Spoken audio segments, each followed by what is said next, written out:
Okay, so welcome to the next video. What we've got here is our customer section of the database. So we call this a table. Okay, so this is our customer table. Now what we're going to try and do is we're going to try and import some extra data. So we're going to try and import in two new tables. If I just remind you of where we've got our stuff, we've been provided with this cards by James database, okay, and it already had our customer table in it, okay. Now what we're going to try and do is they've also given us this thing. It's called price list. It looks a bit like this, and as you can see, it's not in our database software Microsoft Access, but it's actually in Microsoft Excel, so it's a spreadsheet.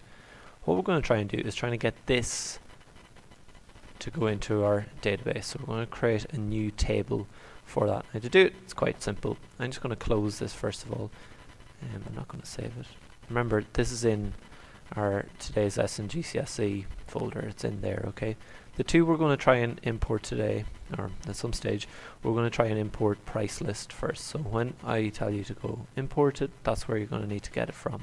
So let's go back to our database.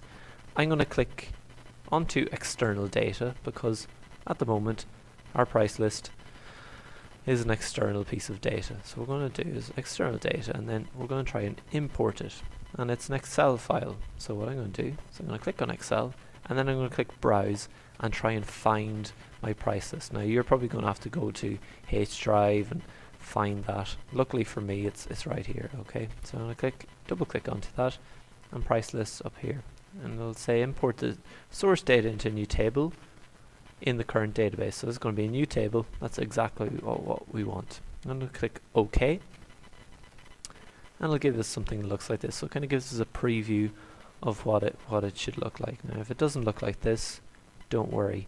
What I'd like you to do at this point is to take a print screen of this, showing that you are using the import spreadsheet wizard and that you're importing an Excel file. So you might want to take a print screen of this. You might also want to take a tiny little print screen of what you're importing. Okay, so hopefully you've taken a print screen of this and labeled it. Remember, very important. I'm going to click next, and I'm going to click next, and click next again, and then it'll ask me to name it. Now I'm just going to leave it as price list, and that should be fine. If I click finish, it'll say finished importing the file. Do you want to save these import steps?